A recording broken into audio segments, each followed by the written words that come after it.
Hello and welcome, everyone. It's been a minute since I've been live, since I've done a soulcast. It's really good to be here. Come on in, make yourselves comfortable. Just happy to be back in the saddle and back in action. So today I want to talk about some just this really rough time I had this summer. I call it a very cruel summer. But you know that song back in the 70s says you have to be cruel to be kind. Well, there's good in this, and I typically focus on just the positive, just the positive. And this one was just too big for me not to share and not to come clean about because it really created a lot of transition. It opened my eyes to a lot of different things, and it really made me walk my talk. So, what I'm going to do is tell you about what happened, tell you the story, and then what I learned and how I got through it. And it was some work, but luckily I have a lot of tools, resources, and very good friends that helped me process through this more quickly than had I not. That is for certain. So, for those of you who don't know me, my name is Charlene Murphy. I'm the creator of Enchanted Empath, and I help empaths and other sensitives like you remember your inner brilliance so that you can use your natural abilities to heal your body, to manifest anything, and to really create a life you love. And let me tell you, I really had to put all of it to the test this summer. Typically, it's kind of easy breezy. And this summer was like, okay, here's your kryptonite. Here it is on a silver platter. Deal with it. So, lucky to say that I have dealt with it. I'm dealing with it still, and it's not over. But let me give you a little bit of background. And if you have any questions or comments, please feel free to chime in to chat. I can see and respond to anything you might have to share or any questions that you have or experiences that you'd like to share that you can relate to. So a lot of my clients know my story.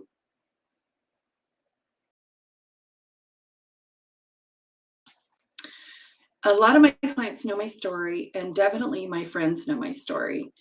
But the general public does not, because as a spiritual life coach, I like to keep everything on the up and up and positive. And then I realized that that's just not real life. Even the coachiest of coaches and the most positives of the positive, we all have situations that we have to endure and go through and experience. And hopefully, with the tools and the technologies that we have and the friends and the resources, we get through it with grace.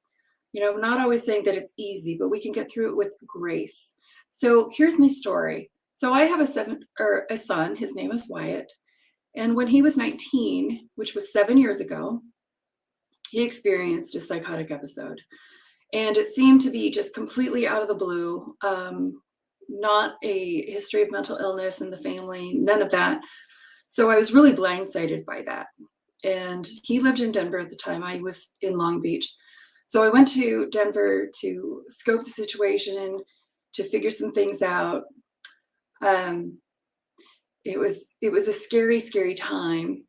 And we did the best with what we could with the knowledge that we had, right? And I come from a school of all healing, self-healing, and that we can heal anything, that anything's fixable. I still believe that. That has not changed. However, what has changed are the different resources and help that's available to everybody. And that maybe just because something is dormant doesn't mean it's healed. It just means it's in remission. It just means now it's quiet, but it can come back. That's my big lesson. That's the big takeaway that I got with this. Because I did a lot of work with him. I went on a mission to fix him. And those of you who are coaches, you know what my problem is. You just heard it. I'll go more into depth with that later. So I went into fix-it mode and brought him home and fed him a lot of fatty acid foods, omegas, and all that good stuff to heal his brain, because I saw it as a brain issue. And just by osmosis, he would get the spiritual rub off from his mom, right? So it's like, hey, it's a win-win. Well, that did work, and physically, he was right again, and I figured that he was done with this. Okay, episode over. And so he went off to fighting fires and went to Job Corps and really thrived and just did really super well. But then after fire season, it happened again. And this time he's homeless, living in Ashland and out of his mind and psychotic and worse than before. So I uprooted my entire life from California and moved up to Oregon. And that's where I am now. And that's where I have been for the last 3 years. And I went into roll up the sleeves, double fix it mode, right? So I got a place, we lived together. I thought more diet, more food, more hydration, just keep on it, provide them a safe environment and see the doctors. And this time we tried medications. This time we tried other kinds of help out there. And the medications seemed to, well, they did make him a lot worse.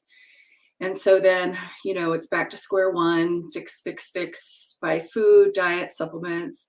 Um, and then again, it worked.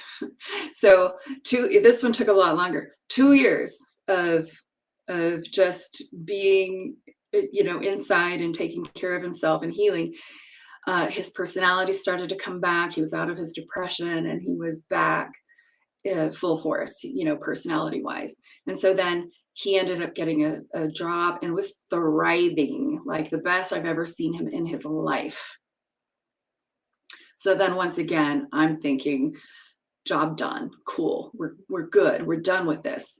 And so then in March of this last year, so it's coming up. Wait, so that was only like 6 months ago, right? It feels like centuries. This has been a long journey, but it's been actually been a short one. So last March, we decided to move out of the townhome that we shared so that he can have his independence. Now he's 26. Now it's time to go play, and we're done with this, and time for me to move on.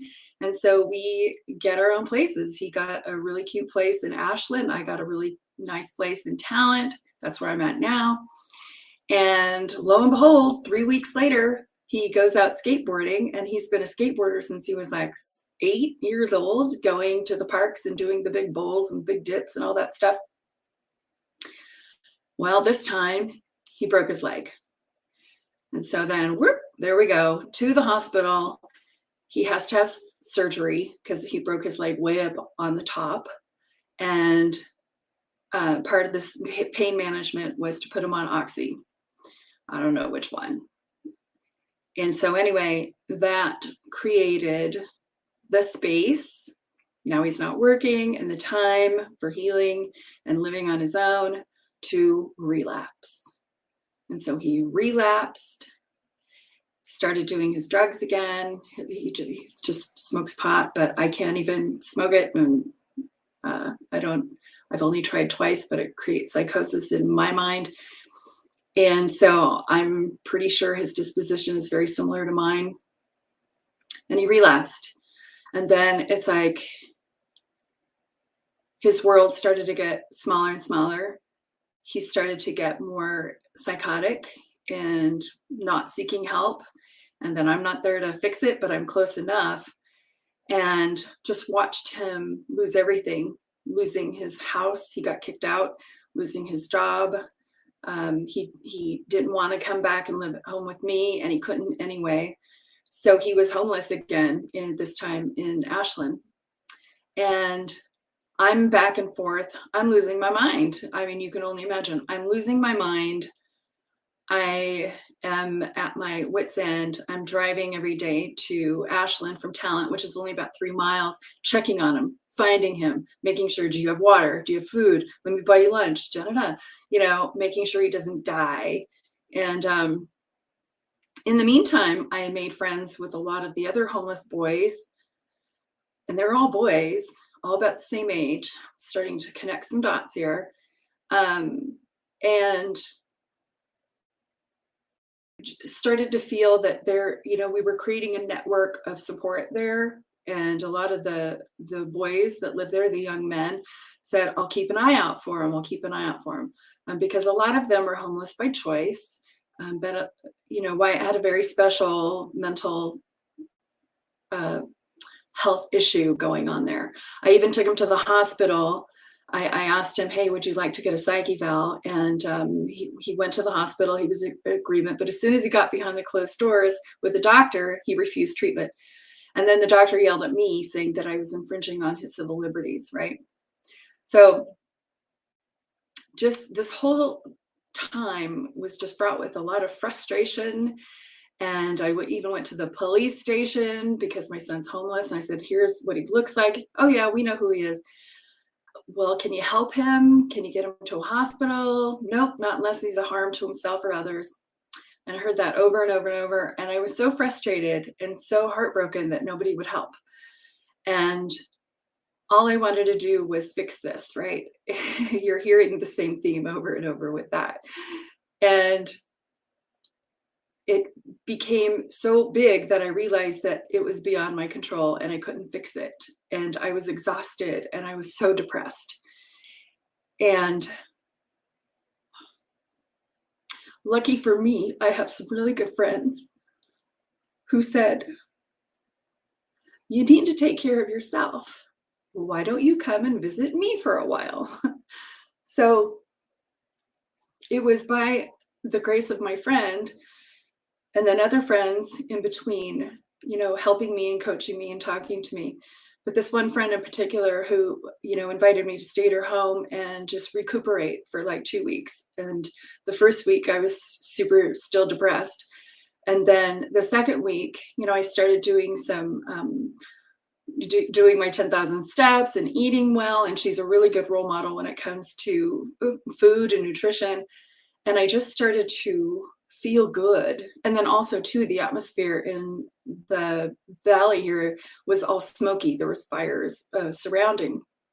And at her place, it was blue skies and clear, just everything I needed to bring me back. And she even made me like chicken soup, and um,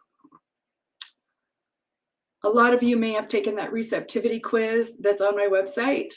And I realized that one of the questions that I should ask on that quiz, and I'm going to include it, is, can you accept help from your friends?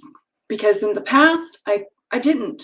I wouldn't. I just relied on myself and my spiritual tools and my spirit guides and all of that. And to a degree, that has always helped. But this one was a doozy, and I needed more, and I didn't even know it.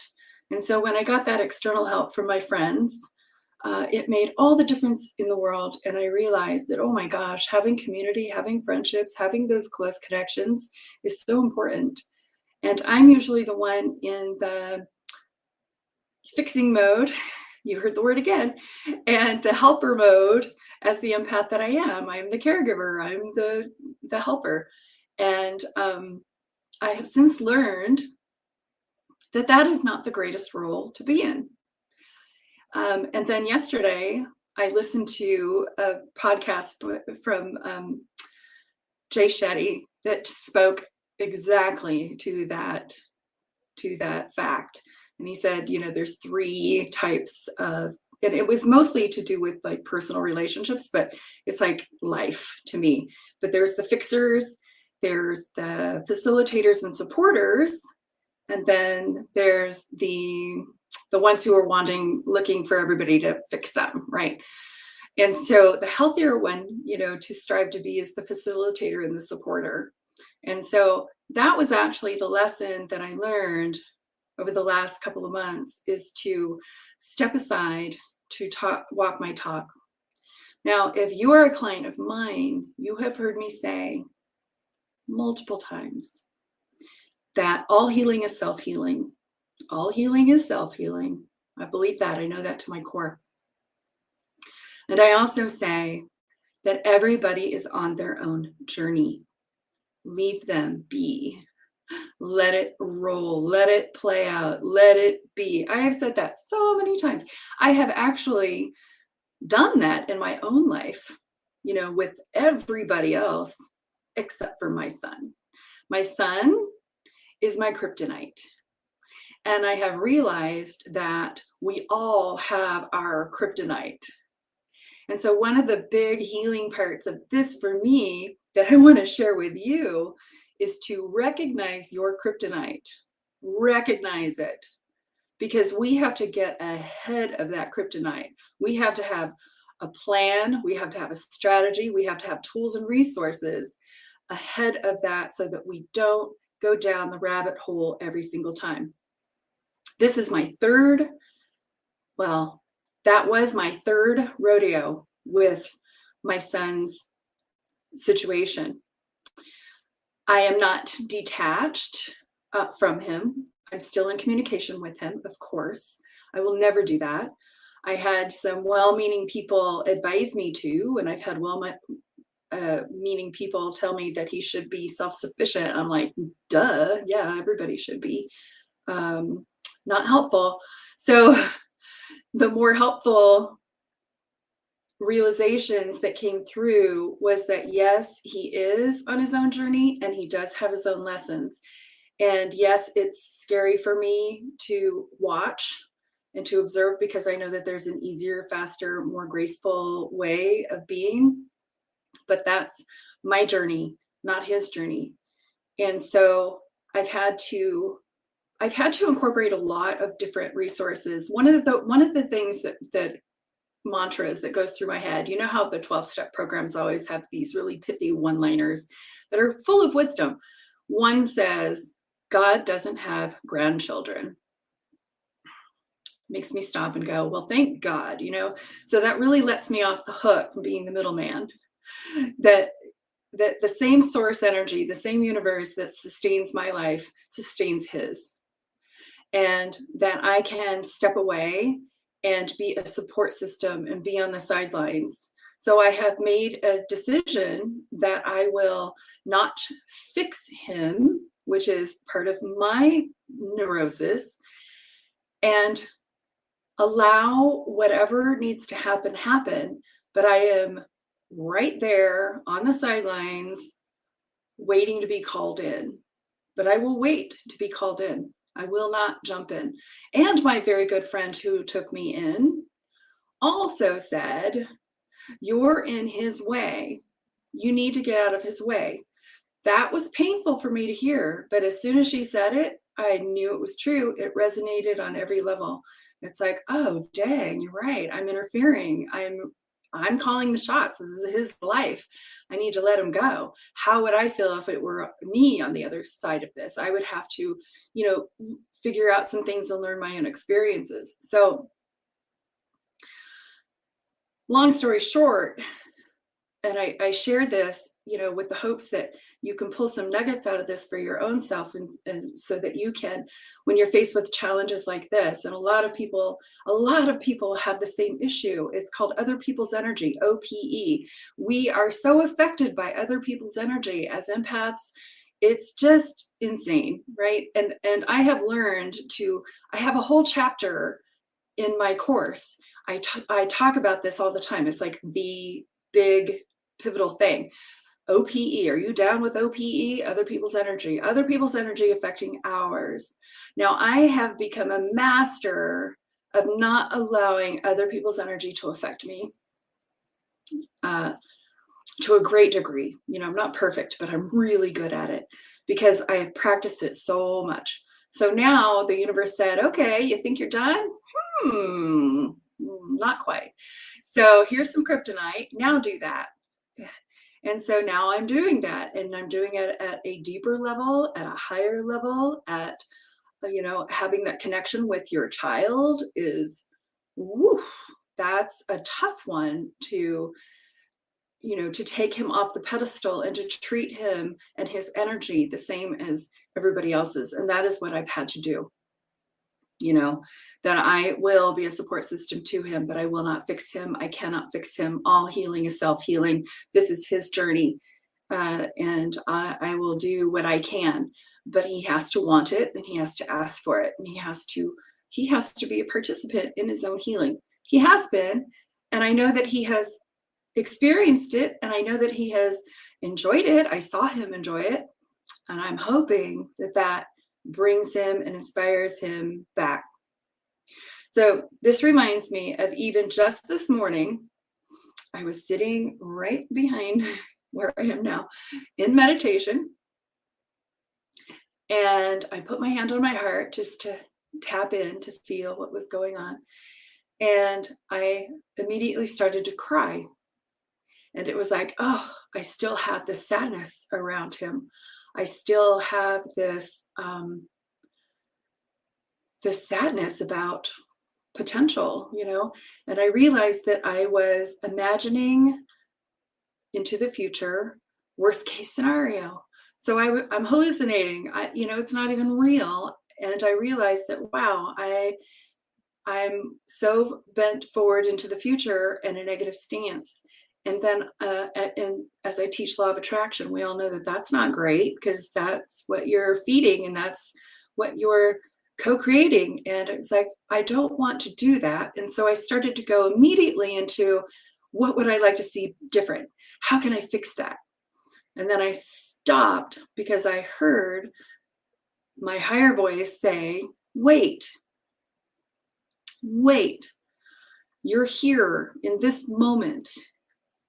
Be at peace with what is right now. Be at peace with what is right now. Because I want to go into the future. I want to fix it. I want to put my mojo on it. I want to visualize it. I want to heal it now. And it was like, oh, nope, Miss Fixer, be right here in this moment, and be at peace with what is right now. And so that was my big, okay. So I just kept saying that over and over. And after a while, the be at peace turned into I'm at peace. I'm at peace with what is in this moment. I'm at peace for what is in this moment. And then the whole, my friend's voice was just stuck in my head about the whole self-care and taking care of myself and being here. And the only person I heard in my head say, the only person you can control, cross that word out. The only person you can create or co-create, if that was better, is me. The only life that I have any kind of co-creative influence or ability or power of is mine. And so I keep on getting these messages, girl, stay in your lane. Stay in your lane. Do you. Work on you. I was going to say fix, but I need to get fix out of my vocabulary, because nothing's broken. I had this realization yesterday when I was walking. I was getting in my 10,000 steps, right? And I had this realization that what if he's not broken? What if this isn't broken? What if this is just a different perspective, a different reality, a different lifestyle that I am not accustomed to? What if this is exactly what he needs? What if, why is this happening?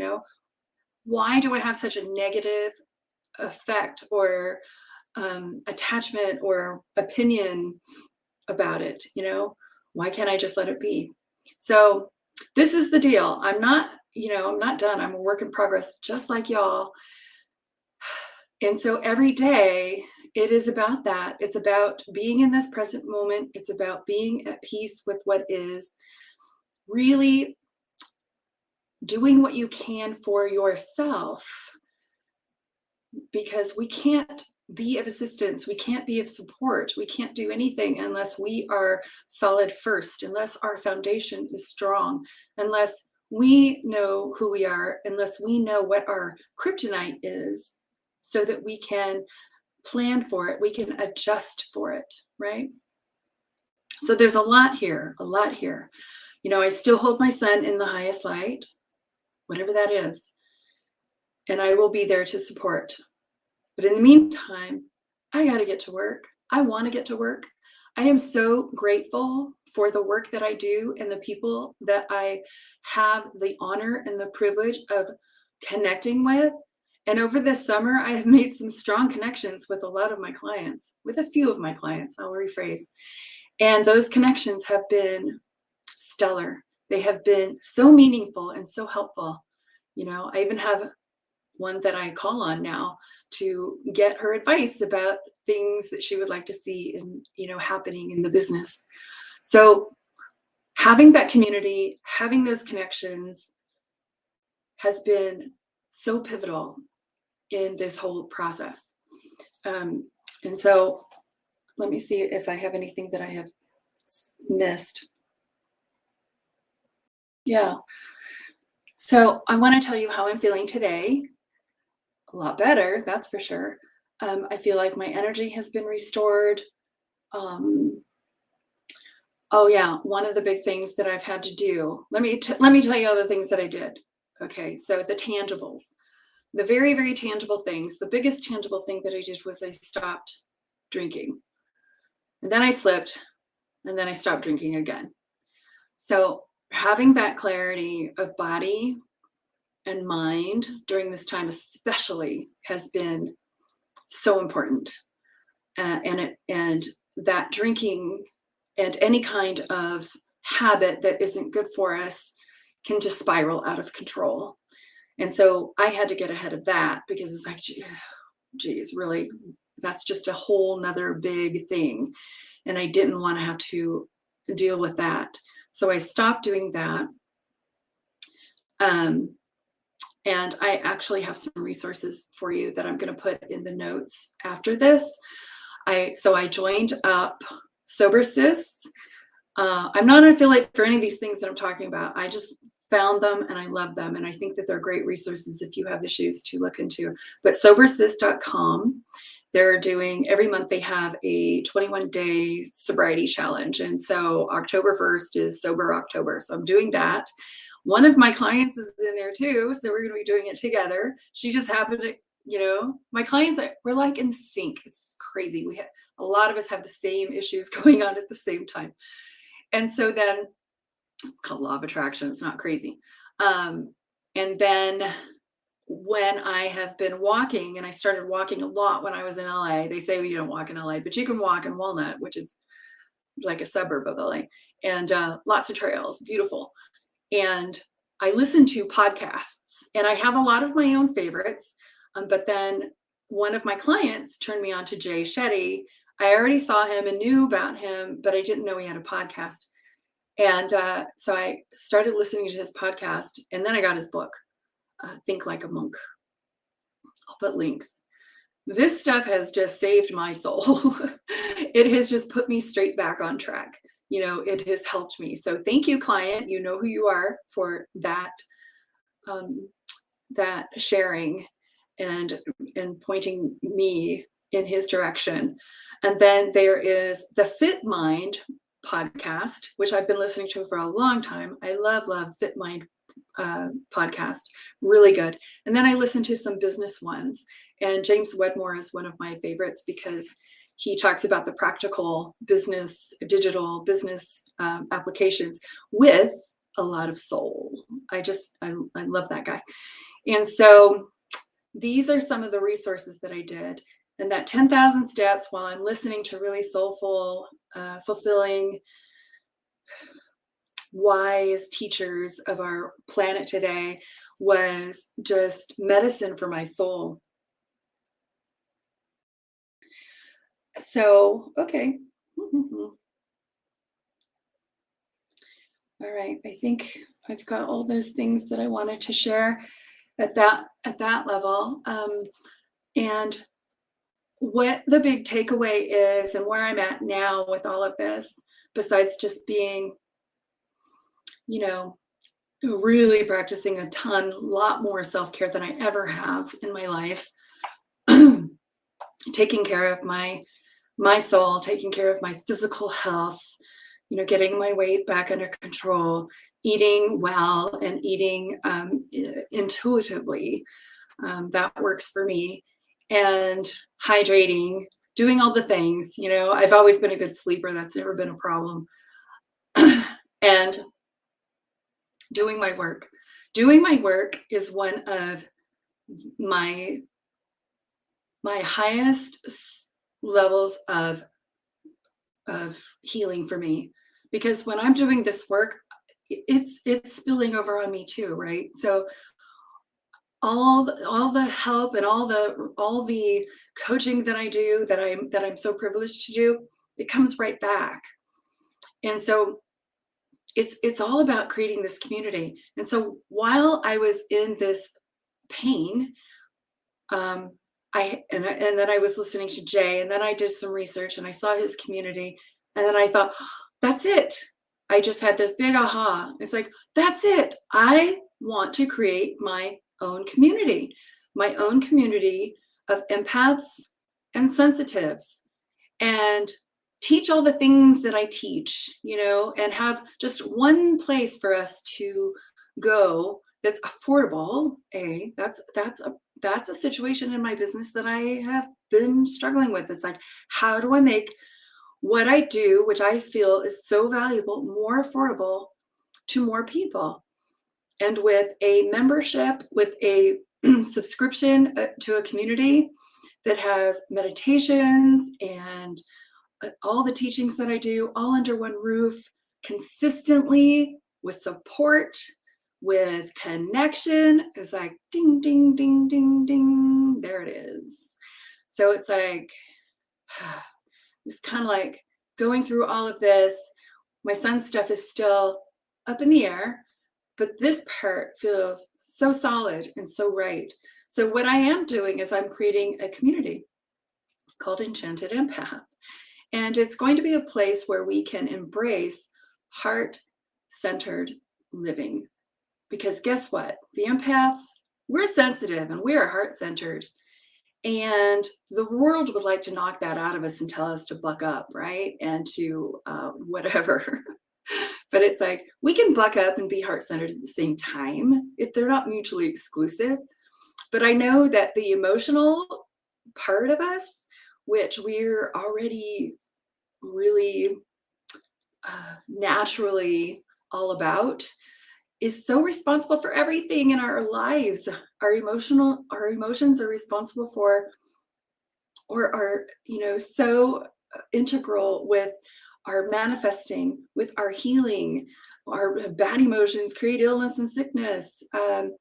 And all of this ties into intuition. So it's like, okay, let's all just work on this stuff together on a regular basis, and not have to have a big, $50,000 launch every year, but just to be consistent and regular, and every week, and have discussions, and maybe read a book together, and who knows what can happen under this thing. But anyway, that is what has come through all of this pain, all of this struggle, all of this, where was I? Kind of in limbo, especially when it came to work. I just stopped for a little while. I still had a class or two with, very limited student ratio, and that's all I could handle. But now I'm ready to just do this and really connect so that we can support each other. And I just want to move from being a fixer to the support system, and to create a place where we can all be, and we can be supported, and we can tell our stories, and we can be real, and we can be in our pain, and we can talk about how we can transmute that pain into something more, something that serves us better, So anyway, that's where I'm at with all of this. This has been a wild ride, and that's going to be my theme song for the day, is you got to be cruel to be kind. I know that the universe is trying to get me in my own lane, like forcing me into my own lane. It's like, girl, mind your own business. Take care of you. Take care of your own stuff. And they even started to cause, or whatever was starting to cause pain in my body. And that pain really got my attention. And that's what I'm telling you guys all the time. It's like, any situation that's happening in your body is an indicator, it's a message, it's a sign that something's off and it needs your attention. And so that's what happened to me. I'm like, okay, I'm jumping in my infrared sauna. I'm going to walk. I got to lose this weight. Got the CBD cream for my little joint pain and all this stuff. And it's like, no, this isn't going to get me. I'm getting way ahead of this one. And, I just walked away with this. Here's a very humble, real moment. I walked away from all of this knowing and realizing, and I have to apologize to a lot of my clients for minimizing their pain in the past and thinking we can fix it. We can just get over it. That has been, I'm tweaking that, because this stuff is real, and this stuff really brings us to our knees. And I have been a very optimistic lollipops and rainbow kind of coach throughout my journey. I'm still going to be very positive because it's my nature. I'm never going to stop doing that. But I'm also going to slow down and honor where each of us are in our journeys, you know? And some of us take longer to process through than others. Everybody is on their own journey. And never to minimize the pains, never to minimize and to brush off the challenges and situations, because according to everybody's perspective, they're real. They're real. And I want to honor that and just acknowledge if I have ever skated over a situation with you and thinking, oh, we can buck up, we'll get over that. That's typically not my style, but I know that there's been times when I haven't been as sensitive as I could have been, right? And so working on that, and I know that part of my reasoning for that is because I don't want to dwell in the dark place. That is, I've avoided that. Don't want to dwell in the dark places. Ugh. So I'll get out of them as quickly as possible. Now, that's true. I still don't want to dwell in the dark place, but sometimes we're in that dark place. And so it's like, we're here. What are we going to do? It's going to take a minute to process through that dark place and not avoid it, but to go through it. And with this community, this new community, we can get through it together, and we can all support one another in this. So I'm still in the creation process of putting all this together. But once I do, and I will probably by next week have everything ready for you guys to start signing up. And then I know I want to open the doors or have a kickoff event for it on the full moon in October, which is, I think, October 20th. But I'll keep you posted. I'll put links in the notes, and I will again leave all those resources there for you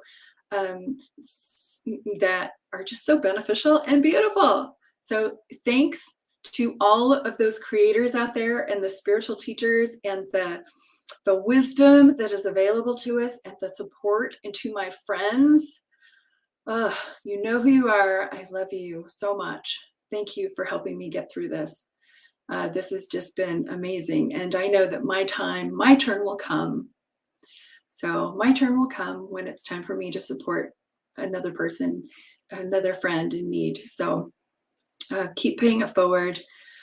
All right, guys. So I'm going to go ahead and close out, and just know that the universe has your back, and I have your back.